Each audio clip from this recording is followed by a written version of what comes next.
ನಮ್ಮ ಪ್ರೀತಿಯ ವೀಕ್ಷಕರಿಗೆ ನಮಸ್ಕಾರಗಳು. ಇಂದಿರಾ ಮನೆ ಅಡುಗೆಗೆ ಸುಸ್ವಾಗತ. ಇಂದಿರಾ ಮನೆ ಅಡುಗೆಯಲ್ಲಿ ಸುಸ್ವಾಗತ. ನಾನು ತುಂಬ ಚೆನ್ನಾಗಿದ್ದೀನಿ, ನೀವು ತುಂಬ ಚೆನ್ನಾಗಿರ್ತೀರ ಅಂದ್ಕೊಂಡಿದ್ದೀನಿ. ನಾನು ದೇವರ ಕೃಪೆಯಿಂದ, ನಿಮ್ಮಗಳ ಆಶೀರ್ವಾದದಿಂದ ಚೆನ್ನಾಗಿದ್ದೀನಿ. ನೀವು ದೇವರ ಕೃಪೆಯಿಂದ, ದೇವರ ಆಶೀರ್ವಾದ ಕೃಪೆ ಎಲ್ಲ ನಿಮ್ಮೊಂದಿಗಿರಲಿ ಅಂತ ಕೇಳ್ಕೊಳ್ತೀನಿ.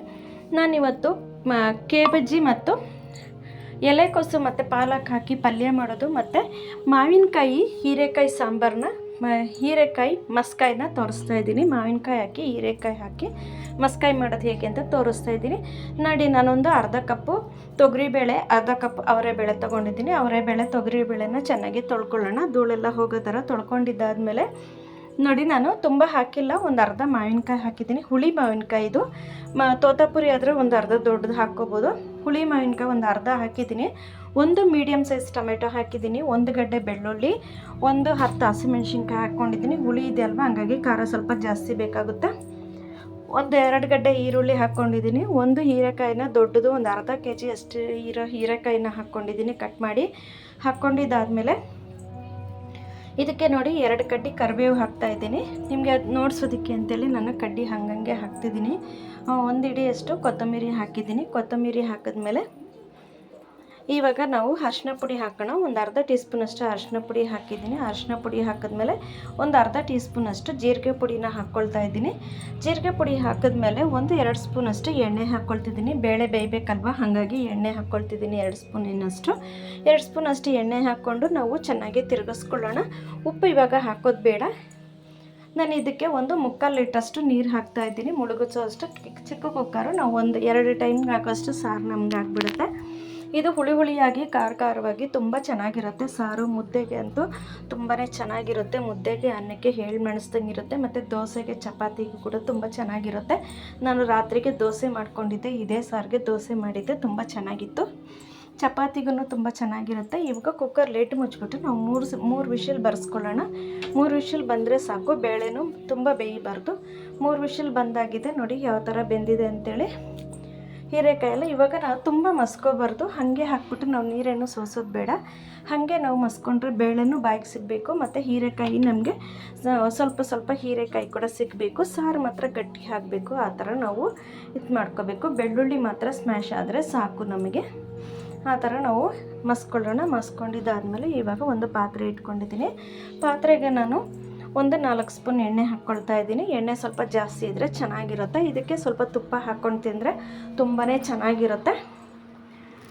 ಎಣ್ಣೆ ಹಾಕಿದ್ದಾದಮೇಲೆ ಒಂದು ಅರ್ಧ ಟೀ ಸ್ಪೂನಷ್ಟು ಸಾಸಿವೆ, ಅರ್ಧ ಟೀ ಸ್ಪೂನಷ್ಟು ಜೀರಿಗೆ ಹಾಕ್ಕೊಂಡಿದ್ದೀನಿ. ಜೀರಿಗೆ ಹಾಕ್ಕೊಂಡಿದ್ದಾದಮೇಲೆ ಇನ್ನು 1-2 ಕಡ್ಡಿ ಕರಿಬೇವು ಹಾಕ್ಕೊಂಡಿದ್ದೀನಿ. 2 ಕಡ್ಡಿ ಕರಿಬೇವು ಹಾಕ್ಕೊಂಡು ನೋಡಿ, 2 ಕಡ್ಡಿ ಕರಿಬೇವು ಹಾಕ್ಕೊಂಡಿದ್ದೀನಿ. ಕರಿಬೇವು ಹಾಕ್ಕೊಂಡ್ಮೇಲೆ 4 ಒಣಗಿದ ಮೆಣಸಿನ್ಕಾಯಿನ ಮುರಿದು ಹಾಕಿದ್ದೀನಿ. ಮುರಿದು ಹಾಕಿದ್ದಾದಮೇಲೆ ಒಂದು ಅರ್ಧ ಟೀ ಸ್ಪೂನಷ್ಟು ಹಿಂಗುನ ಹಾಕ್ಕೊಳ್ತಿದ್ದೀನಿ. ಅರ್ಧ ಟೀ ಸ್ಪೂನ್ ಹಿಂಗು ಹಾಕಿದ್ಮೇಲೆ ಸಾರನ್ನ ಅದಕ್ಕೆ ಒಗ್ಗರಣೆಗೆ ಸೇರಿಸ್ಕೊಳ್ಳೋಣ. ಮೆಣಸಿನ್ಕಾಯಿ ತುಂಬ ಕಪ್ಪಾಗಬಾರ್ದು, ಕಪ್ಪಾದರೆ ಚೆನ್ನಾಗಿರೋದಿಲ್ಲ ನೋಡಿ. ಇವಾಗ ಸಾರನ್ನ ಇದಕ್ಕೆ ಸೇರಿಸ್ಕೊಂಡು ಒಂದು ಕುದಿ ಬರ್ಸ್ಕೋಬೇಕಾಗುತ್ತೆ. ಯಾವುದೇ ಒಗ್ಗರಣೆ ಮಾಡಿದ್ರೂ ಒಗ್ಗರಣೆ ಸ್ವಲ್ಪ ಮಿಕ್ಸ್ ಆಗೋದಕ್ಕೆ ನಮಗೆ ಒಂದು ಕುದಿ ಬರ್ಸ್ಕೋಬೇಕಾಗುತ್ತೆ. ಸುಮ್ಮನೆ ಒಂದು ಕುದಿ ಬಂದರೆ ಸಾಕು, ತುಂಬ ಏನು ಬೇಡ.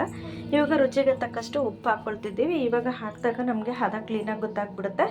ಸಾರಿಗೆ ಉಪ್ಪು ಹಾಕ್ಬಿಟ್ಟು ನಾವು ಆಫ್ ಮಾಡ್ಕೊಂಬಿಡೋಣ, ಸ್ಟವ್ ಆಫ್ ಮಾಡ್ಕೊಂಬಿಡೋಣ. ಸಾರಾಗಿದೆ. ಇವಾಗ ನೋಡಿ, ನೀವು ಮನೇಲಿ ಮಾಡಿ ನೋಡಿ ಹೇಗೆ ಅನ್ನಿಸ್ತು ಅಂತೇಳಿ. ಇದು ಮುದ್ದೆಗೆ, ಅನ್ನಕ್ಕೆ, ಚಪಾತಿಗೆ ಎಲ್ಲದಕ್ಕೂ ತುಂಬ ಚೆನ್ನಾಗಿರುತ್ತೆ. ಇದಕ್ಕೆ ಸಾರು ಸ್ವಲ್ಪ ಖಾರ ಕಡಿಮೆ ಇತ್ತು ಅಂದ್ಬಿಟ್ಟು ನಾನು ಒಂದು ಅರ್ಧ ಟೀ ಸ್ಪೂನಷ್ಟು ಖಾರದ ಪುಡಿ ಹಾಕಿದ್ದೀನಿ. ಖಾರದ ಪುಡಿ ಹಾಕಿ ಒಂದು ಅರ್ಧ ಟೀ ಸ್ಪೂನಷ್ಟು ಧನಿಯಾ ಪುಡಿ ಹಾಕಿದ್ದೀನಿ. ಧನಿಯಾ ಪುಡಿ ಹಾಕಿ ನಾನು ಸ್ಟವ್ ಆಫ್ ಮಾಡ್ಕೊಂಡಿದ್ದೀನಿ. ಸ್ಟವ್ ಆಫ್ ಮಾಡ್ಕೊಂಬಿಡೋಣ. ಅಷ್ಟೇ, ಸಾರು ರೆಡಿಯಾಗಿದೆ. ಇವಾಗ ಪಲ್ಯ ಮಾಡೋದಕ್ಕೆ ನೋಡ್ಕೊಳ್ಳೋಣ. ನಾವು ಸ್ವಲ್ಪ ಕೊತ್ತಂಬರಿ ಹಾಕಿದೆ. ಕೊತ್ತಂಬರಿ, ಕರಿಬೇವು, ನಿಮಗೆ ಕರಿಬೇವು ಹಸಿದು ಲಾಸ್ಟಲ್ಲಿ ಸ್ವಲ್ಪ ಸ್ಮೆಲ್ ಚೆನ್ನಾಗಿರುತ್ತೆ ಅಂತೇಳಿ ಕರಿಬೇವು, ಕೊತ್ತಂಬರಿ ಸ್ವಲ್ಪ ಹಾಕಿದ್ದೀನಿ ಲಾಸ್ಟಲ್ಲಿ. ಇವಾಗ ನೋಡಿ, ಪಲ್ಯ ಮಾಡೋದಕ್ಕೆ ಒಂದು ಬಾಣಲಿ ತೊಗೊಂಡಿದ್ದೀನಿ. ಬಾಣಲಿಗೆ 1-2 ಸ್ಪೂನ್ ಎಣ್ಣೆ ಹಾಕ್ಕೊಂಡಿದ್ದೀನಿ. ಎಣ್ಣೆ ಹಾಕ್ಕೊಂಡು ಇವಾಗ ಅದಕ್ಕೆ ಮೊಟ್ಟೆ ಹಾಕಿದ್ದೀನಿ. ಮೊಟ್ಟೆ ಎಲೆಕೋಸು ಮತ್ತು ಪಾಲಕ್ ಹಾಕಿ ನಾನು ಪಲ್ಯ ಮಾಡಿದ್ದೀನಿ.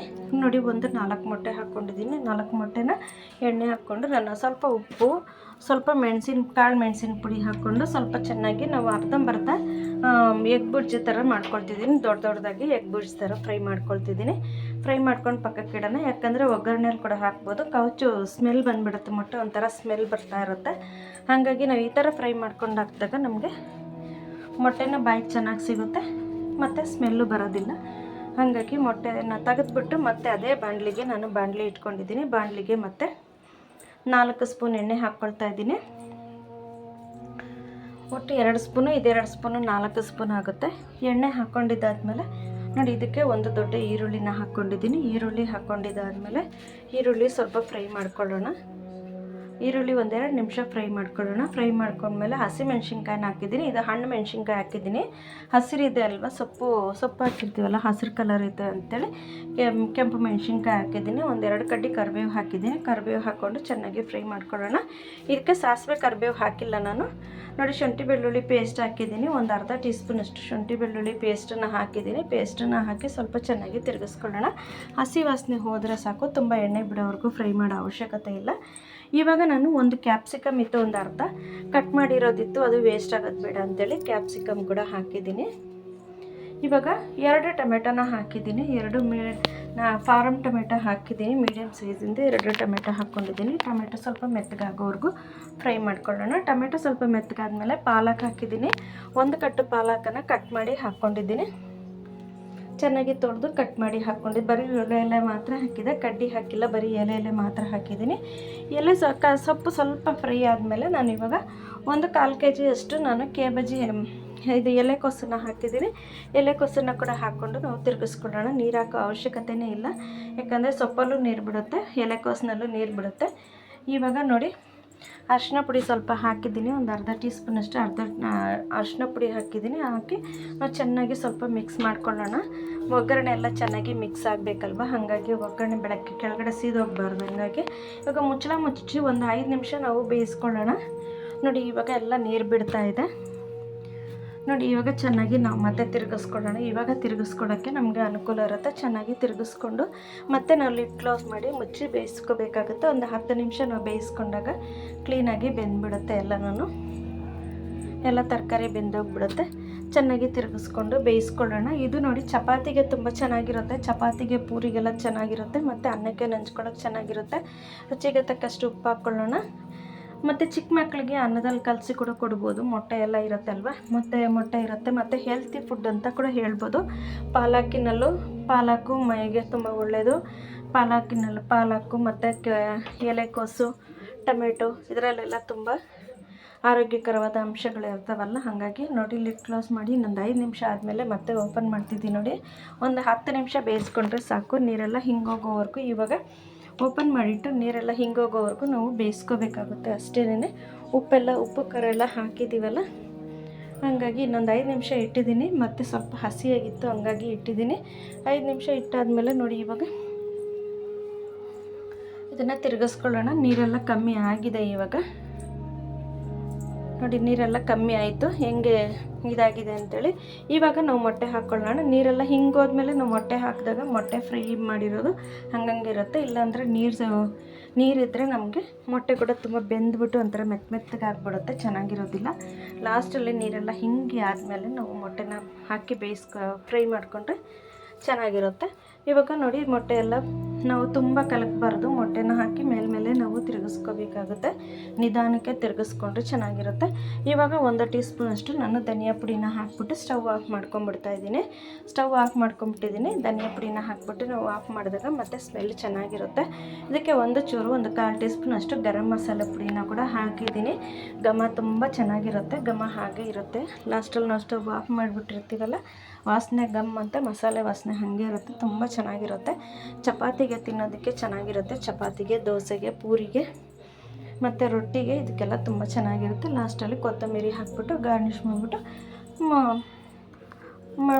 ಆಗೋಯ್ತು ಪಲ್ಯ. ನೀವು ಮನೇಲಿ ಮಾಡಿ ನೋಡಿ ಹೇಗೆ ಅನ್ನಿಸ್ತು ಅಂತ ಕಮೆಂಟ್ ಬಾಕ್ಸಲ್ಲಿ ತಿಳಿಸಿ. ನಾವು ಹಾಕಿರೋ ಪ್ರತಿ ವಿಡಿಯೋನು ಹೇಗಿದೆ ಅಂತೇಳಿ ನಮಗೆ ಚೆನ್ನಾಗಿದೆಯಾ ಚೆನ್ನಾಗಿಲ್ವ ಅಂತ ಕಮೆಂಟ್ ಬಾಕ್ಸಲ್ಲಿ ತಿಳಿಸಿ. ನಿಮ್ಮ ನೆಂಟರಿಗೆ ಫ್ರೆಂಡ್ಸ್ಗೆಲ್ಲ ಶೇರ್ ಮಾಡಿ, ಕಮೆಂಟ್ ಮಾಡಿ. ಮತ್ತು ಸಬ್ಸ್ಕ್ರೈಬ್ ಮಾಡೋದನ್ನು ಮರಿಬೇಡಿ. ನಮ್ಮ ವಿಡಿಯೋ ಸಬ್ಸ್ಕ್ರೈಬ್ ಮಾಡಿದ್ರೆ ನಿಮಗಿನ್ನೂ ನೋಟಿಫಿಕೇಷನ್ ಬರುತ್ತೆ, ನೀವು ನಾವು ಹಾಕೋ ಪ್ರತಿ ವಿಡಿಯೋನೂ ನೋಡ್ಬೋದಾಗುತ್ತೆ. ಮತ್ತು ನಮ್ದು ಇನ್ನೂ 3 ಚಾನಲ್ ಇದೆ, ಅದಕ್ಕೂ ಕೂಡ ಸಬ್ಸ್ಕ್ರೈಬ್ ಮಾಡ್ಕೊಳ್ಳಿ. ಇಂದಿರಾ ಮನೆ ಅಡುಗೆ ಚಾನಲ್ ಒಂದು, ಇಂದ್ರಾಣಿ ವ್ಲಾಗ್ಸ್ ಒಂದು, ಸೂಸನ್ ಇಂದಿರಾ ದೇವರ ವಾಕ್ಯಗಳು ಚಾನಲ್ ಒಂದು. ನಮ್ಮ ವಿಡಿಯೋನ ಸ್ಕಿಪ್ ಮಾಡದೆ ನೋಡಿದ್ದಕ್ಕಾಗಿ ಧನ್ಯವಾದಗಳು ವೀಕ್ಷಕರೇ. ನಮಸ್ಕಾರ.